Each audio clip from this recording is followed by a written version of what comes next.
Во денешната рубрика Здрав живот со нутриционистот Тања Павлова ќе зборуваме за конзервираната храна.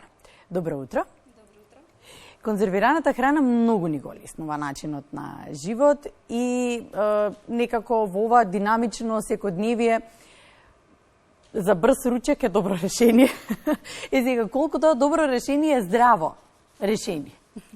За да кажеме дали е здраво, мора прво да го знаеме процесот на конзервирање на храна и кои све процеси што ние делумно ги знаеме, делумно мислиме дека се конзервирање, треба да ги објасниме. Значи, конзервирањето на храната представува начин на обработка на храната со цел првично нели да го продолжи рокот на храната, меѓутоа од друга страна да не биде нас достапна во оној временски период кога таа биолошки и сезонски не постои.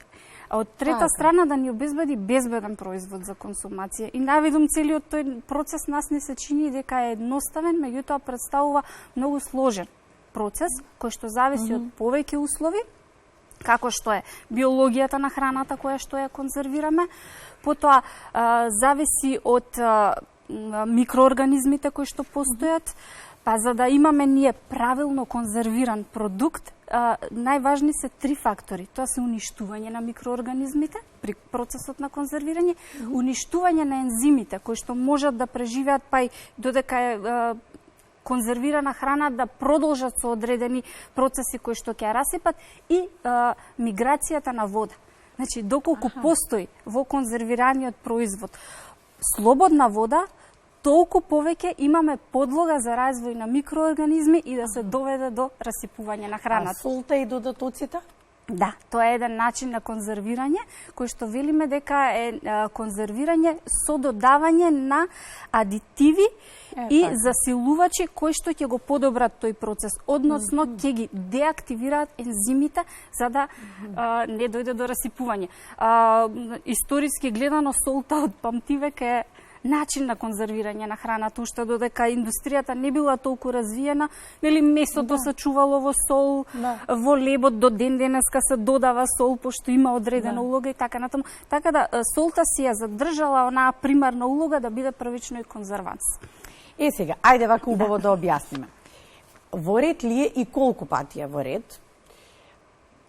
Одамна имам прочитано и така ете сум конзумирала и сметала дека е во ред да јадеш туна од конзерва или скуша од конзерва, сега пример ги зимам, но сега не одамна па читам по некои нови истражувања дека тоа не е во ред и не е убаво за нашето здравје да се јаде.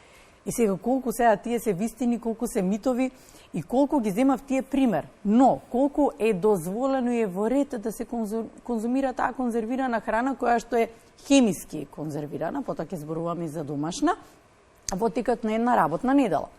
И да земеме некои примери. Еве, ајде сега туната и скушата ги земав, но тука ни се гравот, наутот, грашакот. Се повеќе оние метални пакувања се користат како начини, односно се применуваат во конзервирањето на храната. Во едно излагање, мислам дека моето гостување претходно беше конкретно за пакувањата или материјалите кои што доаѓаат во контакт со храна. Доколку производот е правилно конзервиран, конкретно ќе се задржам на лимените конзерви. Добро, како еве овие што ги спомнавме. Точно, затоа што не само рибата што ја конзервираме во лимени конзерви, постојат многу зеленчуци, ние конзервираме така, компотите на тој начин ги купуваме така натаму, значи металот како елемент за конзервирање доста се користи. Меѓутоа, зашто велиме дека е безбеден? Безбеден е бидејќи пред конзервирање се премачкува со еден благ метал калај што го велиме. Сега тој калај е дозволено според одредени законски прописи да дојде во контакт со храна. Но доколку е оштетен, значи на местото каде што е оштетен, тука може да настане некој процес кој што е во контакт со храна. Конкретно за туната и скушата, рибата многу ја дискутираме, здрава, нездрава опција и така натаму, да. За жал, нашите реки и мориња се загадени. Значи, тој факт ние не можеме да го занемариме. Па ако го знаеме фактот дека туната конкретно, која што ни е највкусна и најконсумирана риба, живее во горните слоеви на морето, она е вистински чистач на тешките метали.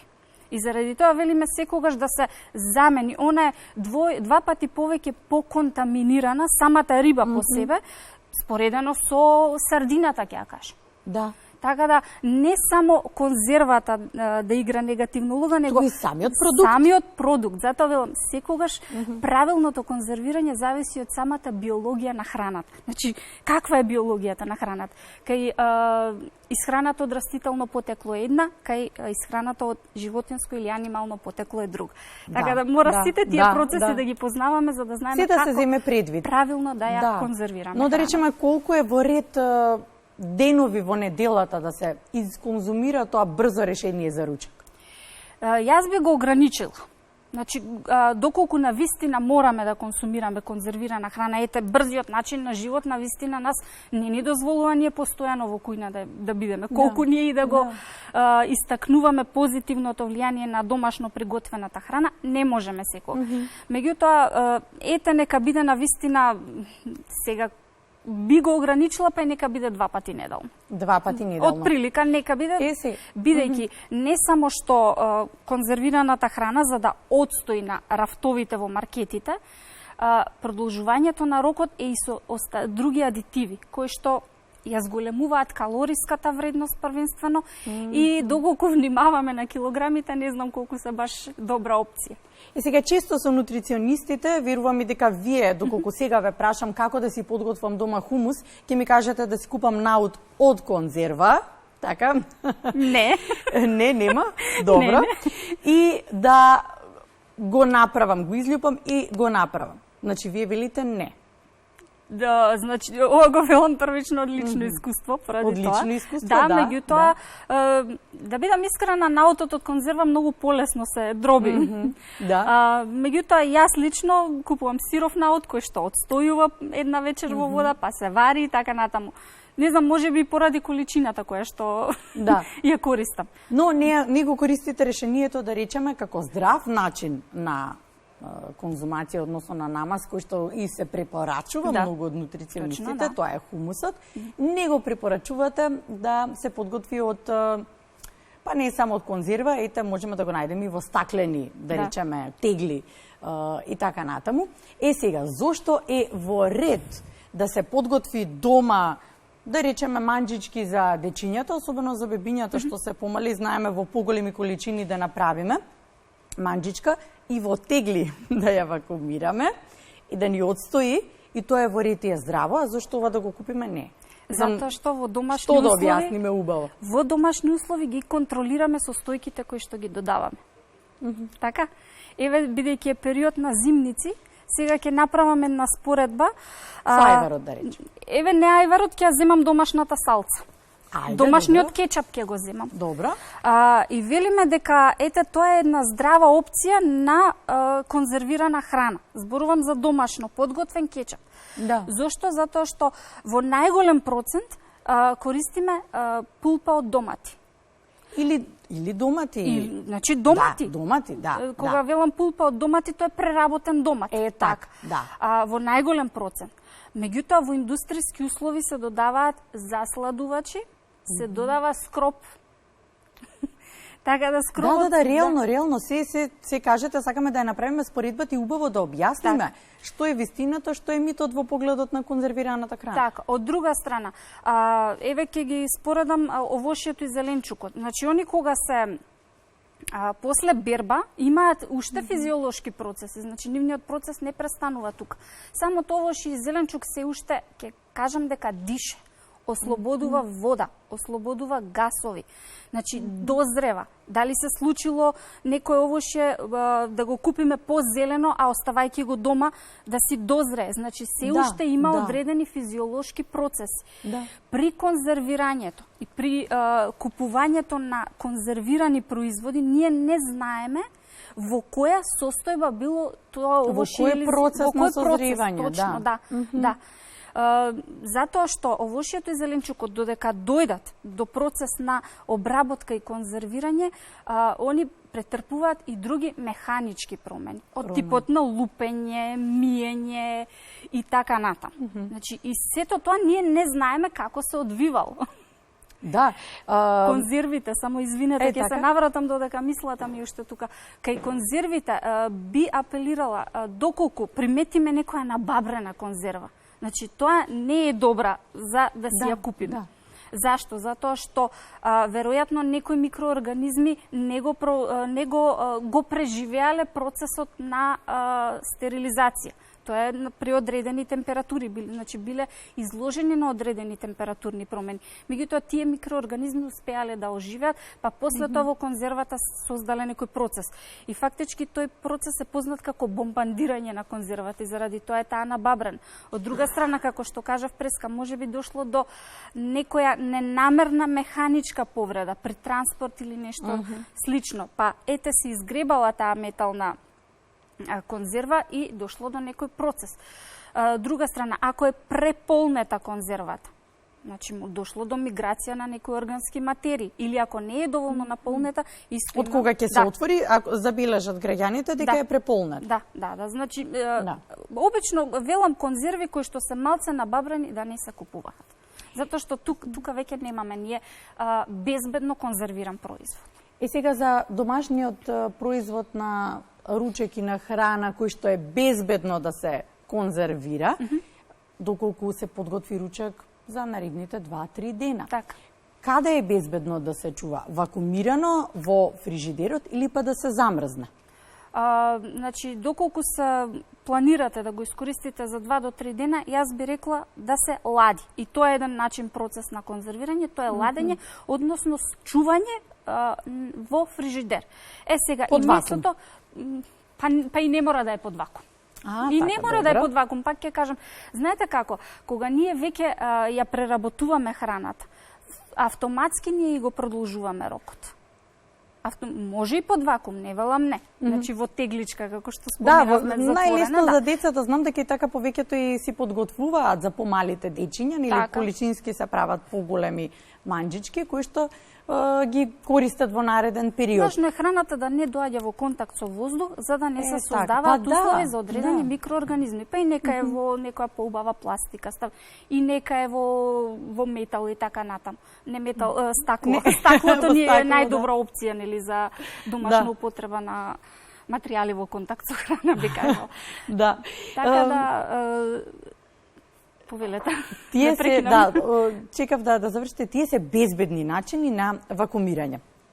Сега, пак ќе кажам, дека и се надоврзувам на вас. Најубаво е свежо приготвено, но не можеме толку често свежо да приготвуваме. И сега, како нутриционист, што би советувале вие во текот на една работна седмица? Споминавме неколку пати, ајде ја земавме пример скушата и туната, го спомнавме и наутот, но кога се спомнува ручек, асоцира на грашок, асоцира на боранија, на некоја таков вид на манџа. Што советувате, гравате тука? Што советувате вие дека е во ред конзервирано да се подготви?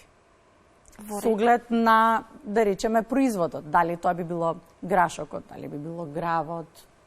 Грашокот и боранијата во зимските услови ние ги немаме свежи. Така да, еден од начините да ги имаме на нашите... Ама ги имаме и конзервирани. Ги имаме и замрзнати, ги имаме и конзервирани.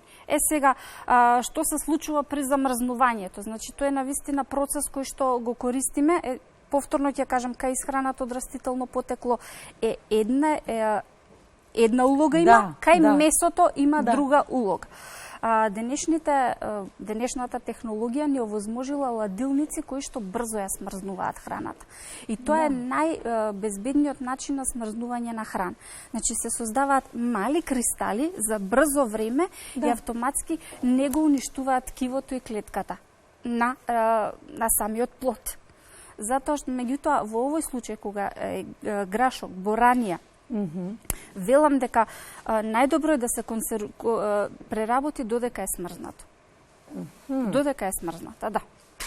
Додека кај месото ние мораме да го одмрзнеме. Сакате да кажете да не ја одмрзнуваме? Не, затоа што знаете како, мразот обично го оставаме да се одмрзне, така од вечер или како, па утре дента да ја тоа е за месото и за рибата. Значи тој процес го препорачувам кај месото и кај рибата, односно споро одмрзнување. Да.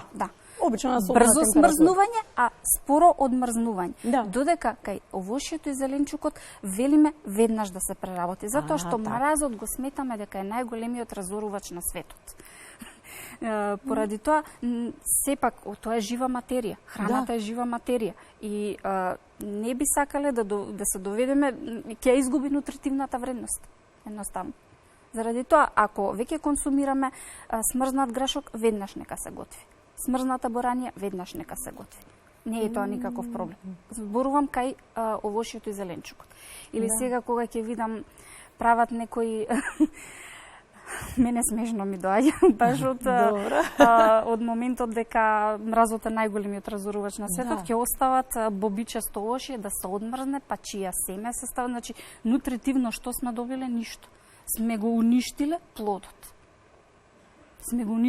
Колку погрешно некако ги подготвуваме дневните, условно кажано под наводници, здрави навики кои што ги стекнуваме. Еве го споминавте, не знам, чијата или овесот со некоја смрзнато овошје. Обично го одмрзнувам. Не треба, веднаш да се преработи.